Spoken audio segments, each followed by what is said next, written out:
Heyo, welcome into CHGO Bets Daily, presented by PointsBet. Use promo code CHGO when you sign up to get 2 risk-free bets up to $2,000. Welcome into Studio B of our CHGO offices here in the West Loop of Chicago. I'm Sean Anderson, the host of CHGO Bets Daily. Alongside me is the co-host of CHGO Bets Daily. Imagine that. Cody Del Mendo. You can follow him on Twitter at Cody_CHGO. You can follow the Bets account at CHGO_Bets. It's a huge day here on CHGO Bets Daily. We love college football. And college football was not good to me, Cody. I don't even think I gave Joey my bank. I don't know if you gave him your bank. You're down a little bit, but you're still doing well. I was at $130 when we last talked to you on CHGO Bets Daily. I lost 11 units this weekend on college football. And you know what my takeaway, Cody, is? What's your takeaway, Sean? I want more. You want some more. I want more. You know what? It was a bad week, but you just got to get up and you had to brush those shoulders off. You had to make some money back on that Stephen Kwan, 50-cent winner last night, though. Shout out Mike Petriello of MLB.com. He mentioned that Stephen Kwan might take advantage of the short porch in right field and showing that his expected home runs in 2022 at Yankee Stadium was 11. And I was like, he's a really good fastball hitter. Like, you just watch him against Dylan Cease. Like, Dylan Cease really can't blow 98 by him. Mm-hmm. I don't think Garrett Cole is going to be able to either. Third inning, boom, there we go. I mean, that was a plus 20-1 hit. I'm happy about that. Yeah. Well, I had a good college football slate. I think I went 10-6 on Saturday. Jealous. And then on Sunday, I went even. And then Monday night screwed me. It was probably my worst night of the season in NFL. I hit Raiders plus 7.5. It was never a doubt. I took the under based off the trend. That was a dumb idea. Should have just bet the over because everyone knew there was going to be points in that game. No, I mean, I took the under. I took the under 56.5 on a same game parlay because, I mean, just the under was so consistent. So I don't really blame you for taking the under there. I mean, that was I'm going to keep riding the trend all season. But yeah, that's what the trend anyway, I lost $65 in prop bets on Monday Night Football. Jesus. The one most agonizing, Travis Kelce to score a touchdown and get 39 yards or go over 39.5 yards receiving. What's he do? He scores 4 touchdowns and only gets 25 yards receiving. How does he score 4 touchdowns and only get 25 yards receiving? Because he only caught balls that were literally in the red zone or even on the goal line even. So that was brutal. Isaiah Pacheco, you're dead to me. Yeah, what a deep cut there. Can I share my bad beat from Monday night? Absolutely, Joe. I had a 5 or 6. It's not loading right now, but I had a 5 or 6 leg same game parlay. Let's see. I'm gonna try and log in real quick. Everything hit. It was looking great. It was like Chiefs money line. Here, I'll pull it up. It was the over on Chiefs money line hit.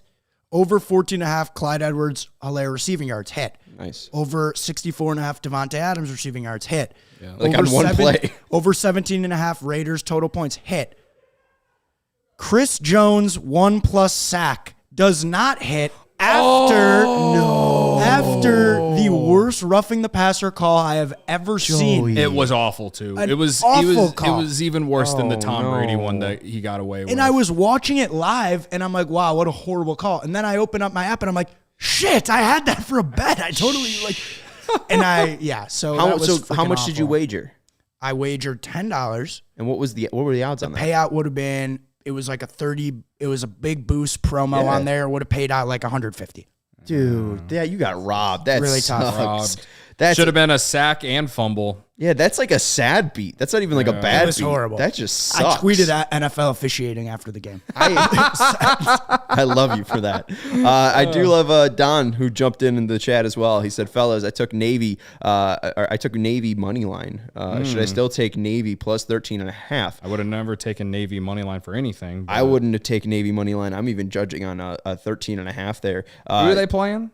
SMU just got their ass kicked by We were very UCF. wrong about that last week. That was an annoying freaking loss. That was a Wednesday game, so maybe that was something that held them back. It will be at SMU Stadium, so Gerald Ford Stadium in Texas. But SMU, I mean, we were on them because they played TCU well. It was 42-34. They also played Maryland tight, 34-27. But then they just got absolutely their doors blown off by UCF. I just don't know about Navy. They played Air Force well, but they played East Carolina well, but Memphis was able to score 37 on them. They also lost to Delaware. So I would say no. I think that probably SMU's passing attack will really probably open this one up. So maybe a backdoor cover would be able to be possible with Navy plus 13.5. But you can get a 12.5 on PointsBet. So I'd rather take 13.5. Yeah. I don't know. Well, Navy, like if you want to flip and go to SMU, like you can get Nate or you can get SMU at minus 12.5.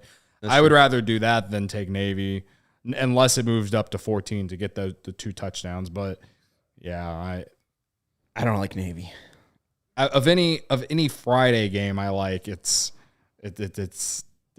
not that one. Yeah, I'm just not taking any Friday or Thursday or Wednesday's game. I've bet on enough Friday, Thursday, and Wednesday action, and I think I've lost every bet. Last week was I went 2-3 on Wednesday through Friday, but before last week I did pretty well. I actually have a bet tonight for tonight's game. We got the Louisiana Lafayette Raging Cajuns going up against the Marshall. I don't know what Thundering Herd. Thundering Herd. Where Marshall is? What state? Didn't we talk about this? I don't know. Are they in like Virginia? Yeah, West Virginia. Whatever. What's the point? One of it's more west. Yeah, there you go. I like the under tonight for Louisiana Lafayette and Marshall. I like the under because the quarterback for the Raging Cajuns is out. Their starter is out. So I don't know if they're going to be able to put up the points. Opened at 49, it's down to 46. So money's been coming in on the under. Yeah. I mean, and we've watched Marshall, and that's why like the minus 10 is a little interesting. But Louisiana Lafayette, it's not a bad football program. And even though their quarterback is out, I could see them hanging around. I just think this is going to be a defensive battle, honestly. Bless your heart for betting this game. I'm just staying away from this one. These are the types of games I love. You talked me into SMU. You can't talk me into Marshall. That's fair. I can't talk you. I feel bad that I talked you into it, and then we both lost. I mean, yes. It was a brutal one. SMU led at one point in that game, and then just completely shit their pants in the second half. So it's a nice way to put it. Just brutal. Yeah, the only loss that Louisiana has had by 10 or more, it was against Rice. But, I mean, they even played a South Alabama team very well. That was at home, though, so maybe going on the road will be a little bit more of a difficult challenge. Marshall was able to go on the road and defeat Notre Dame earlier on this year, so we'll see. But also, I bet Buffalo Bowling Green. Marshall then the next week lost to Bowling Green, and Bowling Green just got their ass kicked by Buffalo. So the transitive property doesn't make sense when you're talking about, what is this? This is the Fun Belt? The Fun Belt, yeah. I mean, when you're talking about the Fun Belt, the transitive property really doesn't work here. So I am staying away though. From Louisiana Marshall. What's Marshall? You're talking about Marshall Maction? No. Bowling Green and Buffalo. Oh, that's Maction. Yeah, okay. Yeah. My bad. Yeah. My bad on that, folks. Yeah, that's all good. I got to get my conferences down. Thursday, you got Baylor at West Virginia, Temple at UCF, and then on Friday, Navy at SMU, and UTSA at Florida International. Anything else piquing your interest before we get into Saturday? I mean, the only game on Friday, or I guess tomorrow, that I like is Baylor and West Virginia. West Virginia sucks. I like Baylor in that game. It's at 3.5 right now on PointsBet. I lean Baylor there. West Virginia, I don't care that they're the home dog. You know how I love a good home dog, Sean. But oh man, I do not. I'm not taking West Virginia. No, can't do it.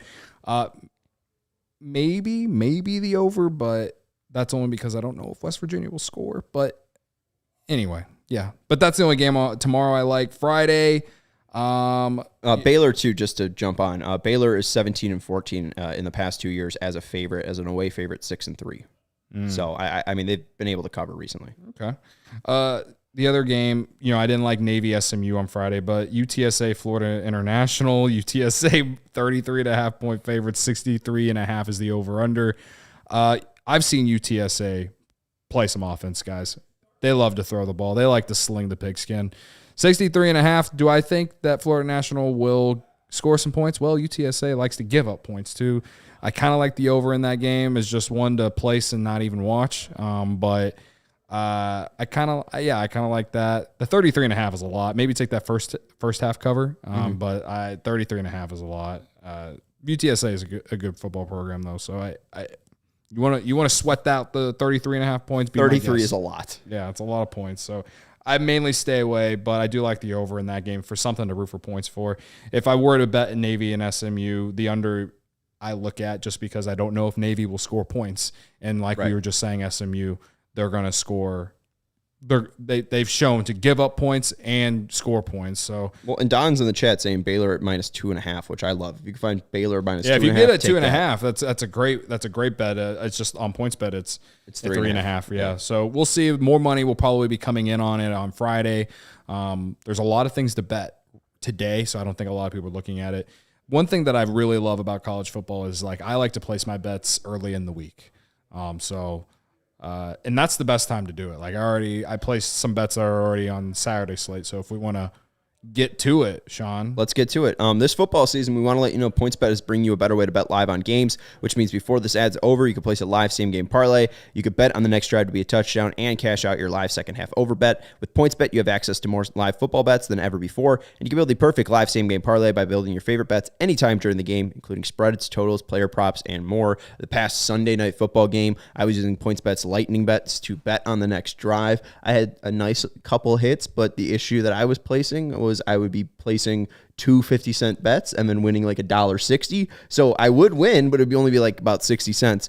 So if you are going to bet with PointsBet's lightning bet, make sure you are doing it live. That's the main thing. PointsBet, it's a live thing. So you want to, whether you're on the couch or on the move, do it live on PointsBet. Download the PointsBet today and sign up with code CHGO to get 2 free bets up to $2,000. If you or somebody you know has a gambling problem, wants help, call 1-800-GAMBLER for crisis counseling and referral services. All right, Cody, let's go through our Saturday picks and give you what we got on our slate. We can't place the bet mobily, but can we talk a little Illinois, Minnesota? Yeah, absolutely. I like Illinois plus 6.5. I think that is the easiest line that I saw this week. My favorite stat about Illinois football this year, and again, they've been a football school for 2 weeks now. I've declared them a football school the last 2 weeks. Huge win over Wisconsin and Iowa. It was a disgusting game on Saturday that I was at, but it was awesome. It defined everything about Big Ten football, which is grit, punts, and more punts. That said, I see a lot more of that on Saturday in Minnesota and Illinois. And if you were to bet this game, I think it is safer to take the under than it is at 39. Yes, I think it's safer to take the under right now. If you wanted to bet it right now, if you're watching the show, if you want to bet it right now, I think it's safer to take the under because there are injury factors into this game. Still up in the air if Tommy DeVito is going to play for Illinois. And I watched Art Sikowski play as the backup, and he's fine. But if DeVito doesn't play, I'm not going to feel good about Illinois winning, let alone covering. Minnesota, I think their defense could hold them under the 20. Well, I mean, Purdue held Minnesota under 20, and that's the thing is I think it's going to be a tight game. That if you're taking the under, I think you can also safely take Illinois plus 6.5 because even when Art came in, it wasn't like it was that big of a drop off. I mean, they weren't moving the ball a ton with DeVito. Clearly, the competency level fell off a ton, but I still think they can get it done. I think that their defense really can't keep them in games. They are the only team in college football that hasn't allowed a touchdown at home yet. Literally, the only team in college football that has not allowed a home touchdown or opposing touchdown at home. And Iowa and Wisconsin, like those are big wins for a program like Illinois that honestly the expectations year in and year out are like if they can go 6-6 and maybe get a bowl game, like we're happy. They are 5-1 and they are playing as good as they have the last decade. All right. Well, and some people might say the same thing with Minnesota, but also you look at the schedule for Minnesota, New Mexico State, Western Illinois, Colorado, and Michigan State. Colorado might be the worst just college football program Michigan State's down this year. Western Illinois is a joke. And FCS, and you know, New Mexico State's a not Power 5 team. So, and Michigan State might be one of the worst. Yeah. And they lost to Purdue, like you said. Like, they haven't proved that they're like anything special in the Big Ten for sure. Do you want to trust PJ Fleck? No. So, I do lean to bet Illinois plus 6.5 on this one, especially as a home dog. And it's homecoming weekend in Champaign. Right. Oh, my goodness. I'm talking myself now into taking the spread. But I think the safest bet for sure is taking the under because I just don't think there's going to be a lot of points. And I think they especially if DeVito doesn't play, they are going to give the ball to Chase Brown basically every down. He's the best back in the Big Ten. Like, maybe he can break one off and there'll be points, but Minnesota's defense is no slouch either. I just think there's going to be a lot of punts, back-to-back weeks of more punts from Illinois football and whoever the hell they're playing. I think that's a really safe bet, even at that low of a total. Yeah, I would agree there. Let's move into some of our locks here. I do think Illinois plus 6.5 would be one of my locks. Can't bet it, though. Thank you, State of Illinois, for that one. The first Unless you go to one of PointsBet's locations here in Chicagoland area. Or can't bet it mobily. Yeah, can't bet it mobily. If you go to a sports book, wherever you're at, I don't even care if it's not PointsBet. As much as I love PointsBet, it's my favorite app. Wherever your closest sports book is, that's where you have to go if you live in Illinois. Right. Let's get into some of our locks, though. We'll start in the 11 o'clock hour. I'm going to Texas. I'm going to Austin. Woo! Iowa State at Texas. Joey, our producer, a Longhorn alum. Texas alum. I'm going Texas to score 40-plus points at plus 107, and I'm also going Texas minus 16.5. The Cyclones have not faced a passer like Quinn Ewers. Adrian Martinez was only able to put up 10 points against this Iowa State team, and they still won, and he is not a capable thrower. Jalen Daniels of Kansas struggles at throwing. That is definitely not the strongest part of his game. Baylor is the best team that they have faced that can actually throw the ball and move the ball, and Baylor put up 31 points. This Texas team can easily put up 40, and at plus 107, I think it's the easiest bet of the weekend, and I think Texas is easily going to be able to hold Decker to under 20 points. So if Texas is scoring 40 and Iowa State's under 20, Cody, that is more than 16.5. So that's why I like 16.5, and that's why I like Texas to score 40 plus. Quinn Ewers is, I think, the best quarterback in college. He looks so effortlessly out there. Our guy Joey was trying to tell us, and I didn't listen to him. And now I've even done the thing. I've gone completely off the deep end. I have put $10 on Texas to just win the whole damn thing. All right, at 150 to 1. I have bet $10 for Texas to win the national championship. That payout's $1,000. And do you know what? I don't regret it at all. I usually cash out my futures way early, but there's no way with this one. I think they roll through the Big 12 through the rest of the season. They are clearly the best team, and if Ewers is able to stay healthy, that's Big 12 champ right there. A couple stats for you here, Sean. Oh, boy. FPI. The FPI. Yeah. Texas ranked 5th nationally in the FPI.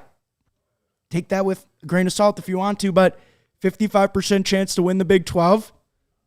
That is by far the highest, and a 12.5% chance at making the playoffs. Do not count us out yet. No. Do not count out the Texas Longhorns out yet. I don't trust Michigan. I think Michigan can lose this weekend to Penn State, and then if they lose against Ohio State, that's one Big 10 team that's getting in there. Alabama and Georgia, obviously, those two are probably going to get in unless Alabama or Georgia really stumble coming up here. But I really do think that Texas has a shot because I don't think the Pac-12 is getting somebody in. Utah doesn't look that good. I think USC can be beaten some point down the road. We'll see this weekend because they play each other. Right. I will get into some of my locks later. I like USC this weekend. But yeah, I just think Texas has a shot to get in there. Out of any Big 12 team, I think they have the best.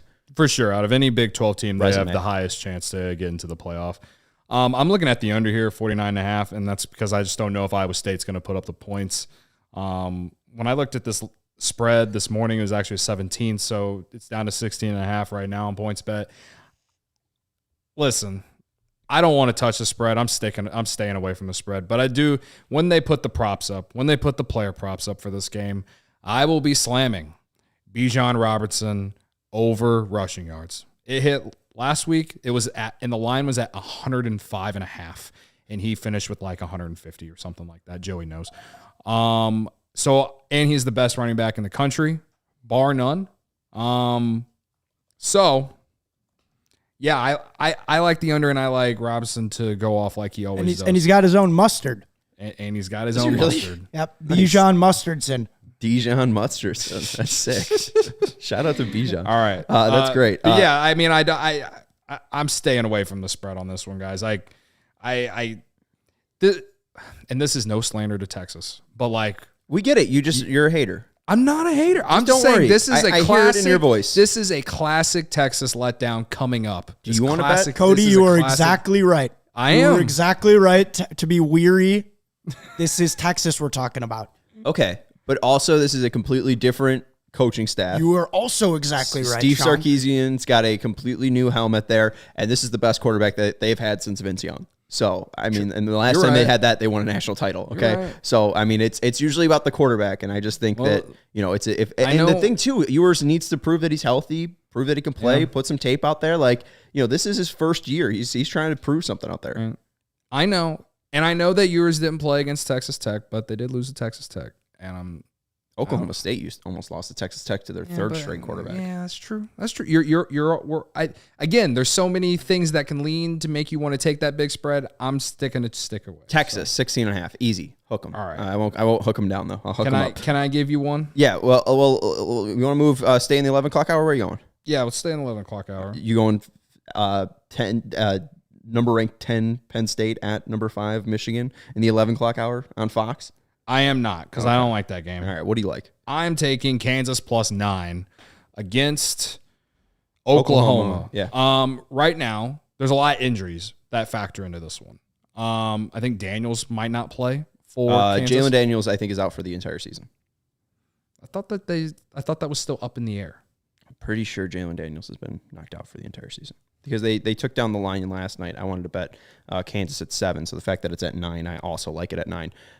Doubtful versus Oklahoma after leaving. So I don't think he's out for a season. I didn't think he was out for the season. Well, either way, there was a report. Kansas quarterback Jalen Daniels denies reports he's out for the season with shoulder injury from Nick Bromberg. So it was news to Jalen that he was out for the rest of the season. But this was tweeted from an account. Gabriel for Oklahoma might not even play either, though. I just think this number's too high. I think this team is better, or I think Kansas is good enough to be more than just what their quarterback is.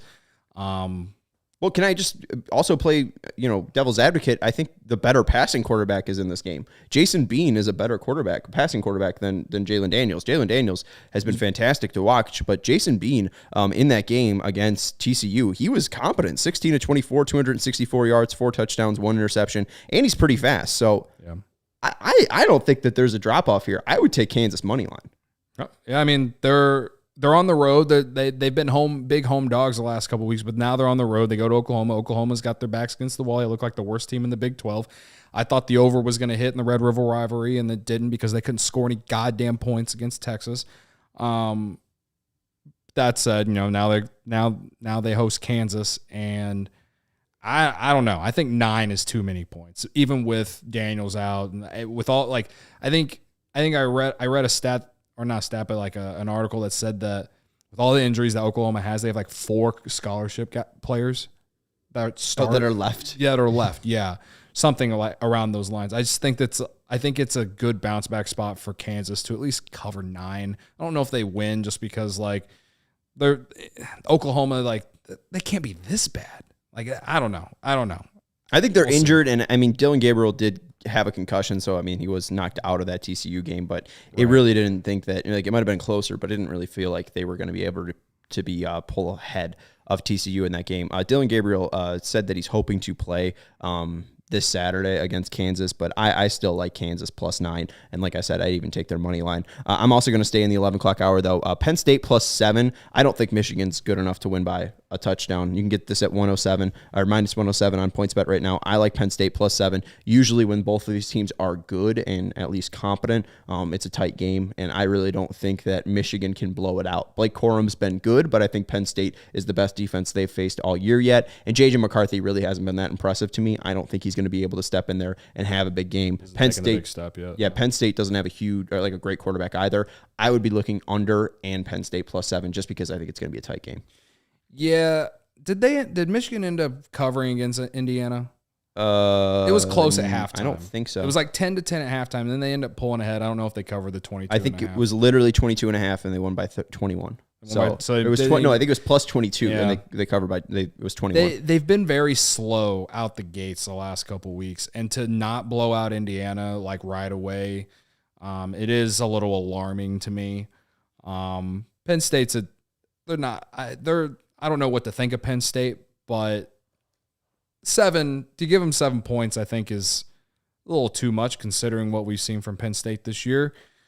I just don't really know the play. on this game, and that's why I didn't like it to begin with. Maybe if Penn State got a little bit more points, I don't know, because I could just see Michigan's turn it on because they got a really good defense. You know what I mean? And like I could see them, going up 14-0 early just out of nowhere, and like everyone's kind of like, oh shit, Michigan, they're turning it on. I could totally see, especially at home against a big rival in the Big Ten. I mean, it's not their biggest rival, obviously, but like, I mean, I'd like to see it. You know what? I'd like to see it. I don't really trust, Jim Harbaugh. I understand he had a really good year. What was that, last year when they went to the playoffs? Yeah. They had a great year last year, but I don't trust them. I don't really think that this is going to be a stomping. I mean, if I were to bet this, I'd probably go under the 51.5 just because I think that both teams are going to run the ball a lot. Right. And the clock's going to, tick, tick, tick, and both defenses are pretty good. So, teams might be able to make drives, but will they be able to get into the end zone on a consistent basis? I don't know. I think 51.5 is a lot of points. So, at least for these two teams that like to run the ball. So I on this one, I lean under 51.5, and I hate it because I've already said 2 unders, and like we're talking about college football where there's always points, and it's disgusting. But it's Big Ten. In 2019, this game was 28-21. In 2020, it was 27-17, and then in 2021, it was 21-17. So I mean, just recently they've been tighter, and I don't really think that there's a huge quarterback jump here. So I'll take Penn State +7. Next up, I'm going James Madison to score 40+ points at -115. I mean, this has worked 2 weeks in a row. Why would I go away from this, Cody? Georgia Southern can't stop a nosebleed. So let's go James Madison to score 40+ points. And it was a little bit of a sweat last week. They weren't even at, I think 20 points at halftime, and then they really turned it on against Arkansas State. I think they've covered every game they've had, too. Mm-hmm. Georgia Southern ain't bad, though. Is a 12-point home dog. I don't know. I don't mind that. Like taking the Georgia Southern there, even though James Madison's covered every game. But yeah, I mean, the over looks kind of juicy considering that James Madison loves to put up points and give up points. Yeah, I mean, I'm not against it. We're moving on, right? That was a 3:00 game. Yep. I got some 2:30 ones for you. I like right now, and I don't think we're going to hear about Bryce Young until the day of the game. But if Bryce Young does not play, you get that bet in on Tennessee right away if he doesn't play. They only won by 4 against Texas A&M, and Tennessee is actually pretty good this year. They're like Heupel's got a high-powered offense that they got going there with Hendon Hooker. Tennessee, I mean, they're ranked in the top 10 in the country. Like it's at Tennessee, like that. I've watched enough Tennessee football. Joey knows because I got friends who are Tennessee fans. And I go hang out at Vols Bar sometimes. Cedric Stop. Yeah, Cedric Stop. Shout out Old Town. If Bryce Young doesn't play, then I like Tennessee. But if he does play, then I'm going to take Alabama, even on the road, just because I think it's too low of a line, and Tennessee hasn't played a team like Alabama yet. They've played some good teams, no doubt, and they've played better than what I really expected based off Tennessee's history. But Alabama is Alabama, man. And if you can get Alabama under 10 points on a spread, I'll take it. But if Bryce Young doesn't play, I'm taking Tennessee. What I like is honestly first half Tennessee. They haven't posted the line yet on PointsBet, but Tennessee has gotten out to some big leads early. They have a very well, they know how to script a game and know how to script their first drive. So I do like Tennessee, even if Bryce plays just in the first half. I would take their spread in that first half. Come out strong, then maybe Alabama takes over late in the game. Right. Yeah. Bryce has a great second half and shows that Heisman skill, but I really do think that Tennessee can win the first half at least. Yeah. Next one in the 2:30 slate, we got NC State and Syracuse. I know Leary is hurt for NC State and he might not play, but I still feel like NC State is the better team whether he plays or not against Syracuse. And you're getting 3.5, so you're getting the field goal against Syracuse. So yeah, I like NC State plus 3.5. They lost to Clemson, but then beat Florida State, I believe. They to me, like, no one expected Syracuse to be as good as they've been this year, but I'm not buying them the rest of the year. I'm fading Syracuse. I would definitely take the under in this game, too. I'm not sure if Devin Leary is going to play. He left the game against Florida State with an injury, and they have very similar offenses. So I at least think Syracuse can keep it close. I don't know if they're going to win this game, but I would just take the under just because I think it's going to be a close game. I don't think that NC State's really been that impressive, even when Leary's played, and I just think that Syracuse their defense is really what's kept them in and gotten them ranked this year. I think they'll be able to keep this one tight. So I do like Syracuse at least to keep points off the board against NC State. I don't know about a win like you're saying, or I agree with what you're saying. I don't know if Syracuse is going to win, but I like the under in that one for sure. Yeah. 2 more. All right, I'll be quick. Oklahoma State and TCU. Oklahoma State +4. The over is 68.5. I kind of like the over here just because TCU has been scoring a lot of points and giving up a lot of points. They gave up 31 to Kansas last week, scored 38 themselves. Oklahoma State, they've been playing well, so I kind of like they've been playing just as well as TCU, I feel like. So I kind of like this game to be close, and you're giving me the field goal. I kind of like Oklahoma State to cover and there to be a lot of points. I like the over. I like Oklahoma State in this one to cover. You get the money line at +150, but I think TCU is the better team, but I just think it's going to be close and a lot of points, and that's what the Big 12 is all about, in my opinion, and that's why I'm still pissed that Texas didn't let Oklahoma score some points last week so I could hit the over, but whatever.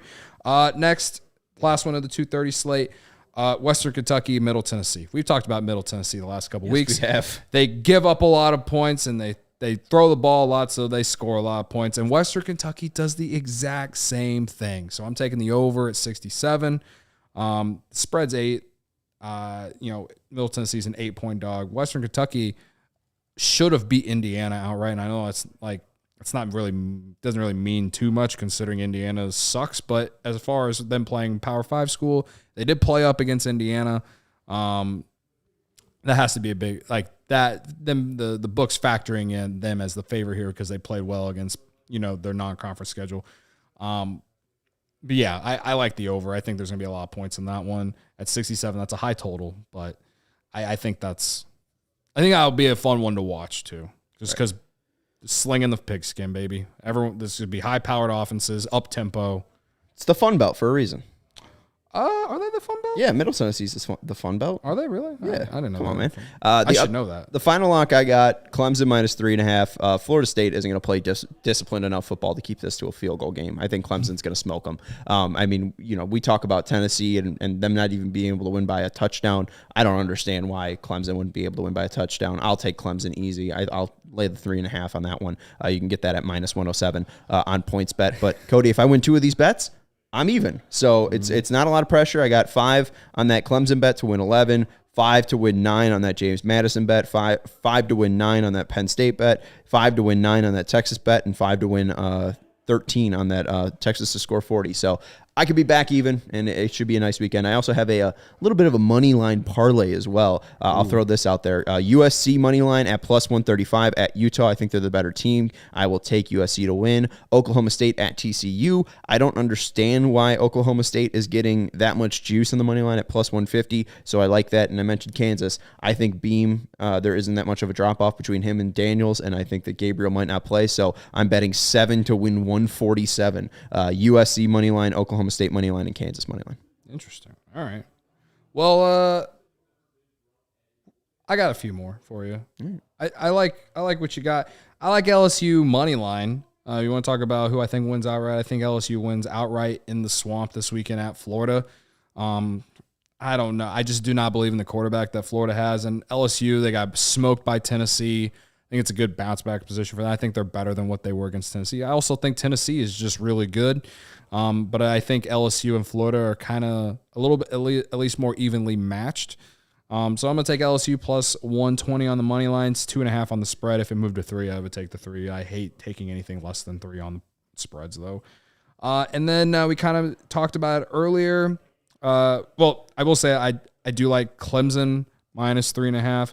And you talked about how you think Texas is going to get into the college football playoff. Well, yes, sir. A few weeks ago, I took Clemson to get in the college football playoff at +130. It's not as juicy as fucking Texas, but I think it's a little bit more safer. And again, at plus money, at +130, I think Clemson's going to get in. They're going to get back into there like they always are. Didn't get in last year. I think this Clemson team, honestly, a lot of questions about their quarterback coming into the year. Guy threw like 6 touchdowns against Wake Forest, and they've been playing well. They beat up on NC State, beat up on Boston College last week. So I do like them against Florida State, even as a road favorite. And finally, USC and Utah. USC is a 3.5-point dog at Utah. I think this game is going to be good. It's going to be fun. Pac-12 after dark. I think 65 points is too little. I think we could see 80 points in this Let's one. go. I think we could see 80. I think we could see a 40-40 game because Caleb Williams and Lincoln Riley, they know how to put up points. The only thing that scares me on the spread is like you thought USC was going to destroy Oregon State. And then they only won by 3, and I covered the 6 that I think I got them on. And that game was close. Utah has also had some ups and ups and downs this season too. So like I get why it's at 3.5. Such a toss-up, I feel like. I lean USC plus 3.5, but I'd rather just take the over and root for points. But if I were to bet the spread, I like USC plus 3.5 if I were to take it. But I'm a little scared about it just because this is USC's first real test. Like for them to struggle like they did at Oregon State, how will they do it? Utah, I'm not sure. But this is really going to solve who's going to win the Pac-12, in my opinion, because I think these two teams are the two best in the Pac-12. But it is interesting that Utah is ranked like number 20 or something like that, and USC is ranked number 7 in the country, but USC is the dog. So I feel like it could be a trap in taking USC. So that's why I lean taking the over, rooting for points. Pac-12 after dark. You've been drinking all day. You've had a lot of hot dogs because it's football season. You're eating all the barbecue foods and you enjoy the fall weather. End your night rooting for points in Pac-12 action, Utah and USC over 65. I think that is the safest play. If that spread, if more money comes in on Utah though, I can talk myself into taking it. I'm all right. I'm okay on Utah. I don't know about them. I just think USC's got the players and they've got the payroll and everything. I think I was saying if more everything. money comes in on Utah, then I will take USC because then the spread will move into their favor to like maybe 4 or 5 points. I doubt it. I think it's going to stay at 3.5 or 4 all. I think if anything, it goes down to 2.5. Yeah, like I'm waiting on it. I'm not taking it yet. Ask me on Saturday at like 5 p.m. after like, I don't know, 10 high noons or something. When he's live betting when he shouldn't be. Yes. Make sure you tune in tomorrow for our Thursday night preview matchup. We got Commanders versus Bears action, and it should be fun. I already have a bet placed. Justin Fields to score a touchdown at plus 220. So we'll give you all of our bets. I already took Bears money line. So there you go. We'll give you more bets tomorrow on CHGO Bets Daily. That's Cody Delmendo. You can follow him on Twitter at Cody_CHGO. I'm Sean Anderson. You can follow me on Twitter at Sean_W_Anderson and follow the show on Twitter at CHGO_Bets. Thank you to Don and Joe for hanging out with us in the chat. And thank you to our Texas superfan, Joey, for letting us know about Quinn Ewers and for producing the show. We will talk to you tomorrow when we're millionaires.